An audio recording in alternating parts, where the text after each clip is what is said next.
Okay, so here's the demand curve showing that at a price of $8, the consumer is willing to buy 2 units. Price at $5, the consumer is willing to buy 4 units, and so forth. And so if nothing changes, the fancy econ term is ceteris paribus. If nothing else changes, this is going to be the demand curve for this product. This is going to show how many units will be bought at each price. But when a consumer is deciding how much to spend, it depends on certain things. It depends on how much money they have. It depends on how much they like it. It depends how, if you're looking at a market demand curve, how many people there are in the market. If that number of people grows or gets smaller, that can affect the total demand. Their expectations of what might happen to the price in the future can have an impact. And then things that they like to buy with the product or instead of the product, all of these things can affect the demand for the product. These are what we consider the third factors that can actually change this demand curve. So we talked about this in the graphical reading video, things that would move you along the line, things that will shift the curve. The only thing that will move you along the line is when price changes. If the price was 8 and you were buying 2 and the price falls to 5 and now you're buying 4, you've simply moved down along the demand curve. And if the price rises, if it goes from $2 where you bought 6 up to $5 where you bought 4, then you moved up along the demand curve. So when it's the price changing, it is going to be movement along the curve. And that makes sense because this is a curve that is relating price and quantity demanded. But when it was drawn, when any demand curve comes into existence, it's assuming all these other third factors at a certain level. So if a third factor changes, then the whole demand curve will change. So that if we used to want at $5 4 units, maybe now we want 6 units. Or maybe it's decreased demand and at $5 we now only want 2 units. So the whole curve at every price will now be mapped to a new quantity demanded. And that's what we call a change in demand. When a price has the quantity demanded associated with it increase, so it was 4, now it's 6, that's an increase in demand. And when a price has a quantity demanded associated with it decrease, that's a decrease in demand. So what we want to do in this video is talk some about what these other factors are. All right, so the first one we'll talk about is the price of a substitute. A substitute is a product that you would consume instead of the one we're looking at here. So what we have to realize is we have the demand curve here, and let's say this was the demand for, let's go with peanut butter. So this picture we're looking at is peanut butter. So how many jars of peanut butter this consumer will consume at different prices. All right, so that's what we're looking at. So what can you eat instead of peanut butter? Because substitute is something you buy instead of. So I would say let's go with Nutella, the hazelnut spread. There's something else you can put on bread and do similar types of sandwiches with, so we'll say Nutella. So if Nutella, something I would eat instead of peanut butter, goes on sale, then in the Nutella market, which is another market, okay? So there is another market over here for Nutella that we're not looking at on this picture, and it has its own demand and supply curve. And so we're saying something has happened over in the Nutella market to cause the equilibrium price to fall. It could be we'll see more of this as we start playing with the two curves, but it can be a drop in demand or an increase in supply. But something has happened, cause the price of Nutella to go down. But what we want to look at is what does that mean for my market here of peanut butter? So when the substitute's price goes down, we know the law of demand says price goes down, quantity demanded of Nutella goes up. But if it's something I'm using instead of, I don't need as much peanut butter because I'm buying Nutella. So what will happen then is at every price, we're going to see this demand curve pull over to the left. It's going to decrease, is really what I should say. And so you're going to end up with this parallel shift of the demand curve.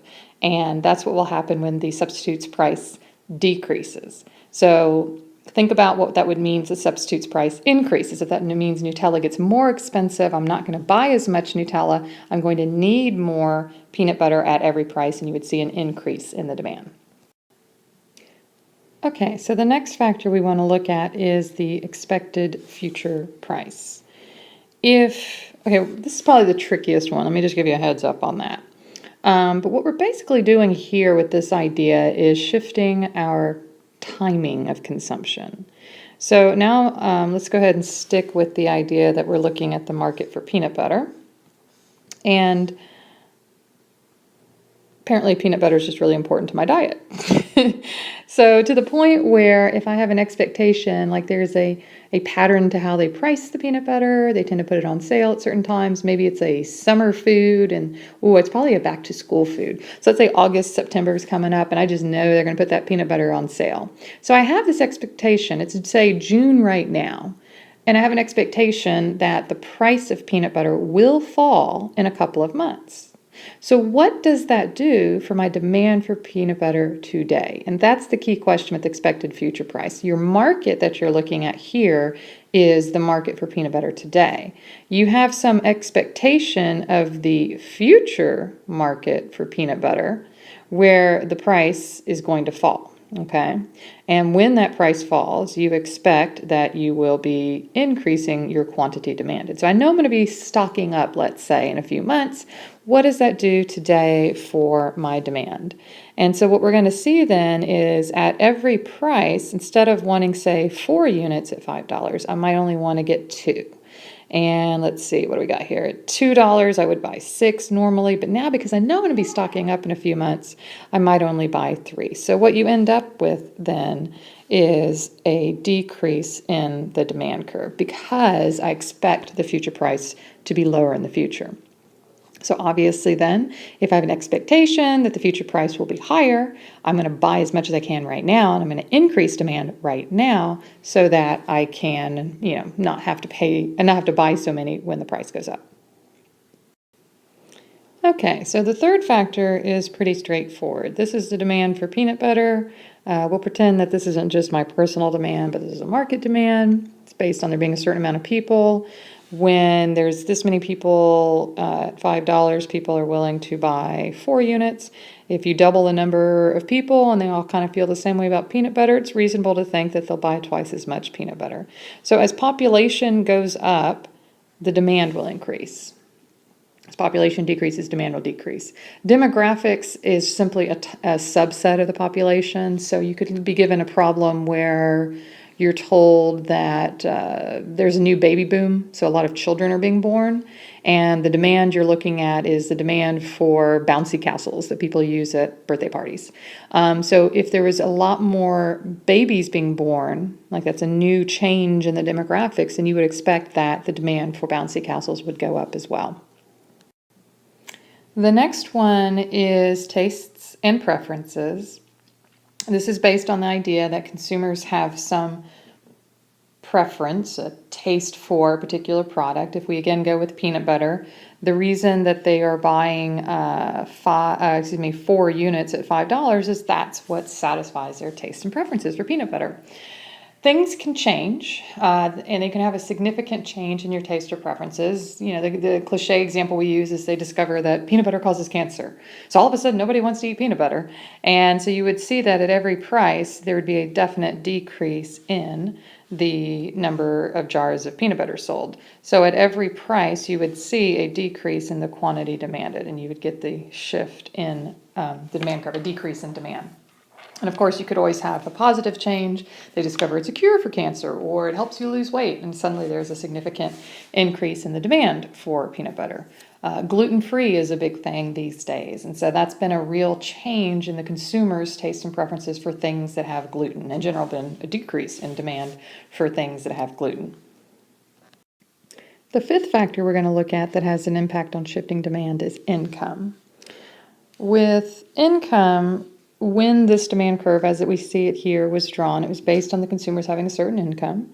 And if things improved economy-wide, and there's a general, say, 10% increase in income, we would think then that people would buy more stuff. So in the case of peanut butter, we would expect that the $5, which has been associated with 4, would now be associated with 6, and $7 would be associated with some other higher quantity, and so you end up with an increase in the demand curve when income increases. But I got to put a little asterisk here. There's something called normal goods and inferior goods. And those aren't terribly great names for maybe the way we use language today. Maybe it made more sense in the past. But normal goods is what I just described. When your income increases, you buy more of the good. An inferior good is not a good that's shoddy or poor quality or something like that. It's simply the type of good that when your income increases, you buy less of it. When your income decreases, you buy more of it. Now, why in the world would you do such a thing? You might be asking yourself, and you would say, self.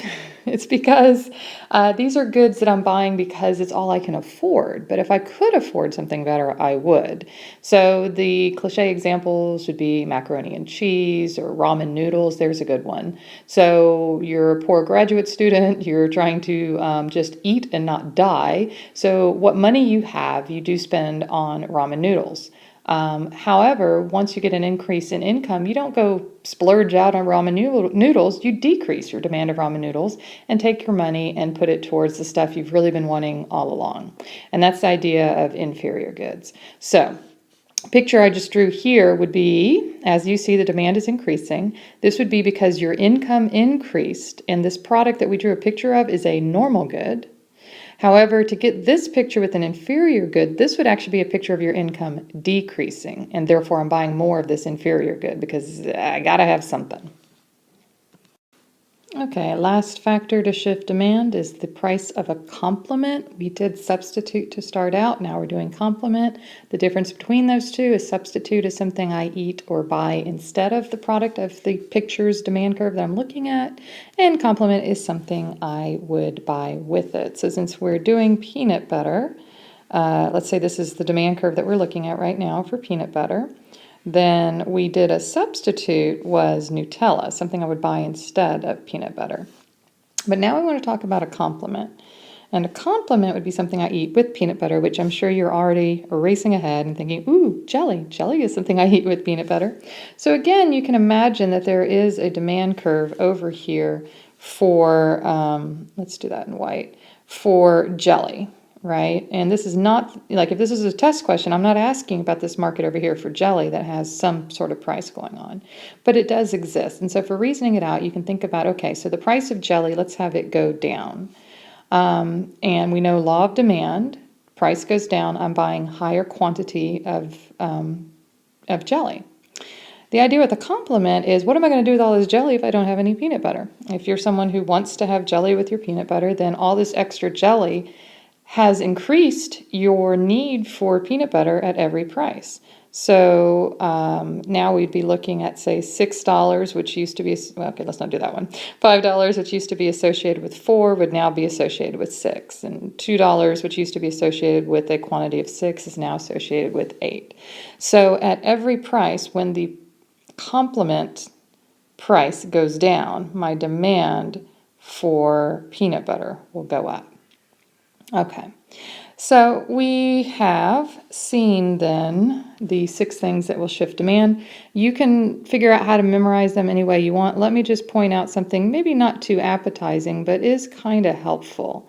Look at this over here where I'm circling. This first letter of this list, S-E-P-T-I-C, septic, as in septic tank. It might be helpful for you to remember. S is substitutes price, E for expected future price. P is population / demographics. So if you're given a question that's not the whole population increasing, but like we did before, the babies or the older people are increasing, that would work with population. Tastes and preferences, income, and complements price. All right, so do practice with these factors a lot. Reason through the things. Do not overthink. Do not get lost. Do not get confused in things like this over here where where you're asked about the market for peanut butter, but you're thinking about the market for jelly and na. So just be really careful in the way you're thinking. And I recommend drawing out pictures when you're trying to read out. I mean, like just little sketches. You don't have to show them to anybody. And that might help you avoid mistakes in reasoning these things out.